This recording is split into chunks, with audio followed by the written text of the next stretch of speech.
know a lot of you love watching big entrances, so here's a gift for you. Today I'm going to be featuring some of my favourite entrances from action anime these past 3 years. I'll talk about them, and I do hope that they'll serve as a reminder to what epic 3 years we've had so far. The best news is that the decade is still young, and we still have a lot to look forward to. But a brief look at the past to get those memories back and those goosebumps rising again won't be bad at all, will it? Right? But before that, I'd like to give a shout out to the sponsors of this video, Honkai Star Rail. Honkai Star Rail is an all-new free-to-play strategy RPG title in the Honkai series that continues the spiritual core of the resistance and coexistence of humans and destiny. The makers of Genshin Impact Hoyoverse have outdone themselves with this game. The character art design is simply exquisite. With dozens of characters to choose from, each with their own unique flair, you're sure to find a style that suits you. Plus, you can develop their abilities to fight and create a formidable team to embark on a wondrous interstellar journey together. Now, one of the things I love about this game is the story.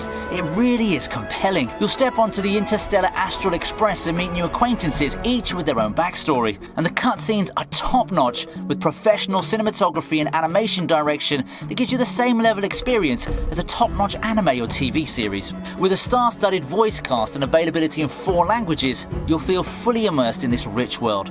Trust me, you don't want to miss out on this one. Check the link in the description to join the Trailblazers and embark on your own interstellar journey in Honkai Star Rail today. First off, we have one from Mushoku Tensei.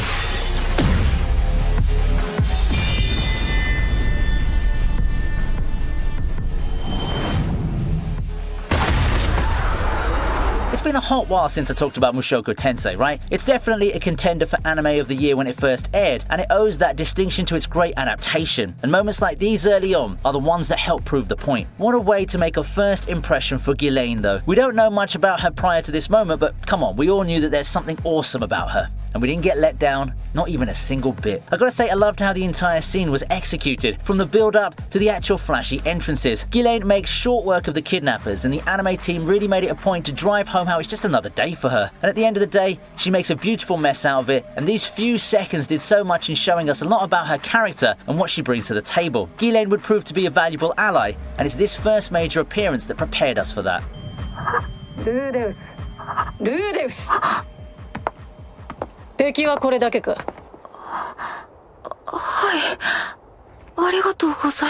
Since we talked about isekai, how about one that made the genre a household name?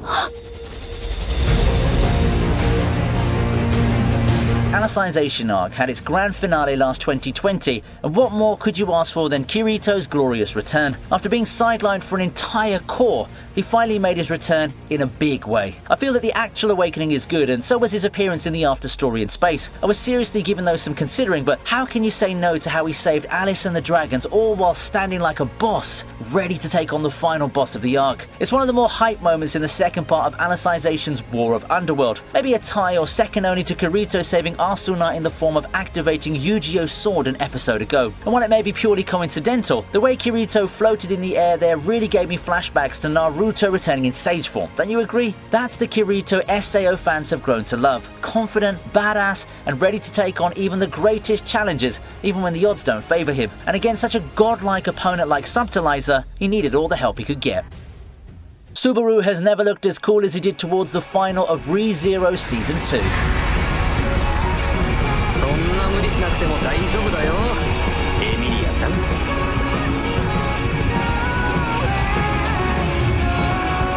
It's like the perfect glow-up moment for Subaru. He's had a lot of growing done, and through all the loops and his steady determination, he made his arrival at the end of Season 2 looking more like your awesome, heroic isekai protagonist. This moment just had everything you expected from Subaru and more. He already had a lot of cool moments of leading the charge under his belt, and this adds more to that ever-growing resume. Subaru's a great character overall, and this moment, I feel, is the culmination of all the hard work, of all the crap he's had to endure and learn from, and the quantified version of the bonds he had to forge with everyone in this second season. So yeah, in the end, it's still Beatrice and Amelia who did most of the heavy lifting against the Killer Rabbits, but it is Subaru who's been leading the charge, and he's been doing it for quite some time already. But you can't tell me that you didn't at least feel a bit emotional seeing him arrive in the nick of time, all while that emotional Ed song's playing and Amelia preparing to make her last stand. How about a villainous one to continue the list?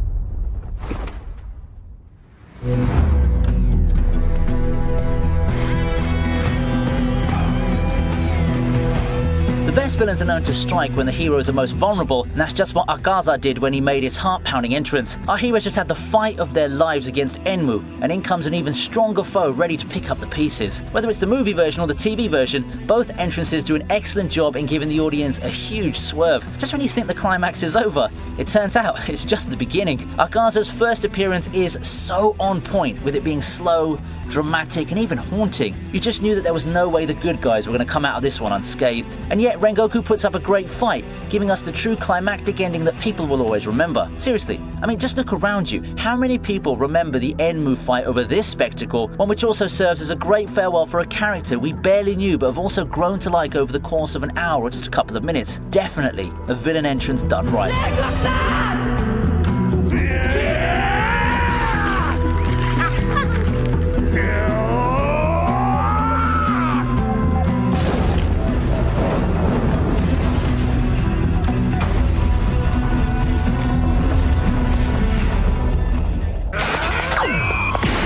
One Piece is the gift that keeps on giving, and this entry is definitely one of those.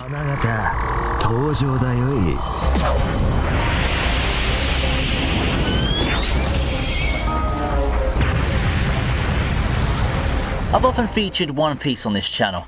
I can't help it when it's one of the most awesome battles shonen out there, still going strong after decades of running. Heck, I think that in a lot of ways, modern One Piece has even outshone the classic one thanks to advancements in animation and adaptation style. And it's these advances that make entrances like this just so awesome. I haven't featured Zoro a whole lot in the numerous entries I put on for this series, but here he is, deservingly so, as well, as this was an entrance for the ages. He had his shining moments in fights, but has he had an entrance as cool and as flashy as this one? It's a really awesome entrance, and one that I'll definitely remember for years to come.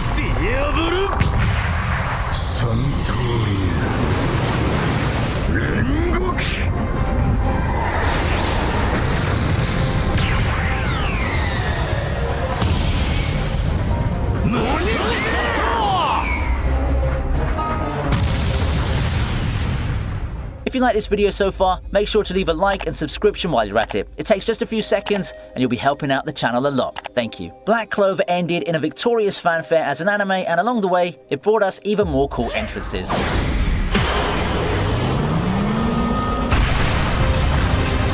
What I really like about the Black Balls is that they have a bond that's practically familial. These guys may be rough around the edges and bicker with one another, but when push comes to shove, you bet they still stick to each other through till the bitter end. We have the Finral scene to look back on, but take a step further and have one of them be a wanted individual on the verge of execution. You can still count on Yami and the gang to come busting in, giving zero damn on what people think of the group. This is one of the most explosive and loudest entrances in the show, and it really shows the group's philosophy as a whole. Doesn't matter if you're royal or not, these badass crews stick by one of their own. It's a really impactful moment and one that helps define this arc. It also drives home what the Black Balls are really all about.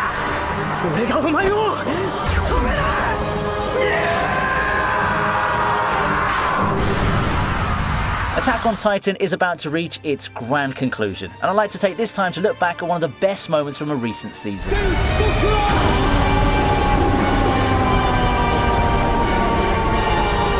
There were so many things to like about Attack on Titan seasons, from the successful shift and role reversals to the continued fights and spine-chilling moments. Few moments are as powerful as the rumbling, but we're not going to be talking about that right now. Compared to the rumbling, this one was way more sudden, more dynamic, more forceful in terms of impact. And it's something that I appreciated a lot more thanks to the build-up. Can I just say how much I love the whole talk he had with Reiner? All the things he'd been through had been enough to have him reach the boiling point, and he comes out with probably the most explosive transformation he's done so far. It all happened in a snap and in perfect timing, and that shot of Eren's Titan rising up and roaring is one of the most iconic things I can see from this season.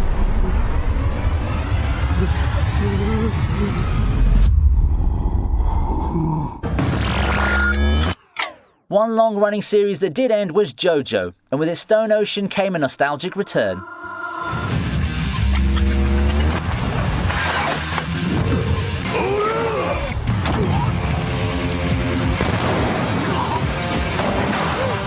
It's been a good while since we've seen Jotaro, hasn't it? Well, he's back for good, and we see him coming at the nick of time, saving Jolene when the going got really tough. As someone who likes JoJo, I can't appreciate this moment enough. The timing and the atmosphere, it's just perfect for it. The sudden entry of the time-stopping power, the iconic music, and an awesome punch heard around the world. Such a great entrance and the best way to welcome back an all-time fan favorite character. And it comes with another easy win under his belt and a statement made. That's the Jotaro that we know and loved, and I can't think of a better way to reintroduce him formally than this. Stone Ocean has more surprises on the way, so if you're on the lookout for them, why not head to Netflix and watch the conclusion of an epic journey.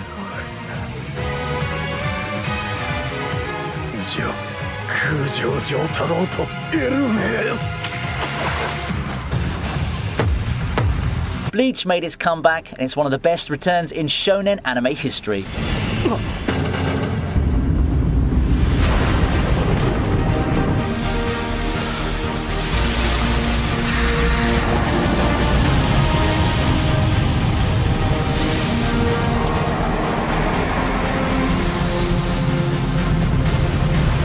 Something about Thousand Year Blood War that made it a serious contender for the best anime of its season. Compared to continuations or reboots like Shaman King, Bleach just blows everything out of the water due to its now streamlined storytelling, various additions that enhance the manga version, and now it's chock full of moments to remember. Bleach's latest season has no shortage of dynamic entrances, and a lot of it courtesy of the main character himself. Ichigo has made a living out of great entrances in the span of a core, but my favourite one by far is his entry into Soul Society. It's just an entrance that gives me a mixture of emotions. On one hand, it's a long time coming as he'd spent episodes on end trying to break out of the jail, and him just one-shotting the Sternritter was hype. On the other hand, he arrived at a devastated Soul Society, was the recipient of a rousing yet somber Byakuya speech, and quickly got to work going after Yuha almost immediately. He almost didn't say anything here, but you can just feel the emotions about to overflow in him. There's that look in him that you haven't seen in a while, and this is where Ichigo is at his most dangerous. Such a powerful sequence of events, and it's only the first encounter with the Quincy's, mind you. Can't wait for the next part of this arc.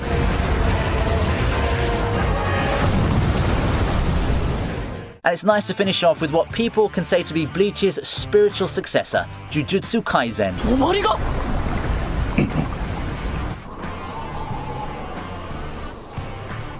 Shows like Bleach opened up the path for titles like Jujutsu Kaisen to walk, and Jujutsu Kaisen gladly took that chance and carved a name for itself in the history of shonen anime. Jujutsu Kaisen may not have reached the incredible highs that Bleach and Demon Slayer had in terms of popularity, but don't call it a slouch in the field of animation, creating a remarkable memory after another. The fights, they're just simply on point. If there's any doubt as to what MAPPA can do for shonen fight scenes, Jujutsu Kaisen should put all of that to rest. The epic fights are everywhere, and we're only a little over halfway done through the season at this point when Gojo makes his epic entrance at the climax of the arc. He unleashes Hollow Purple to finish the job that Aoi and Yuji started. It's an entrance to an appearance that lasts as quickly as it started, but I don't think we've seen Gojo any cooler than he was in those few seconds. It helps that we're still feeling the adrenaline rush from one of the best fights in the series, only for Gojo's appearance to give it a much needed crescendo. The good news? We've still got a lot more Jujutsu Kaisen coming our way, so stay tuned for the next season and the numerous epic moments that we've got coming ahead. And that's a wrap. Thanks for watching the video. I hope you enjoyed it. If you want more, the channel's always open for browsing some videos, and you can follow ViniiTube on social media. I really appreciate you staying to the end, and I'll see you on the next video.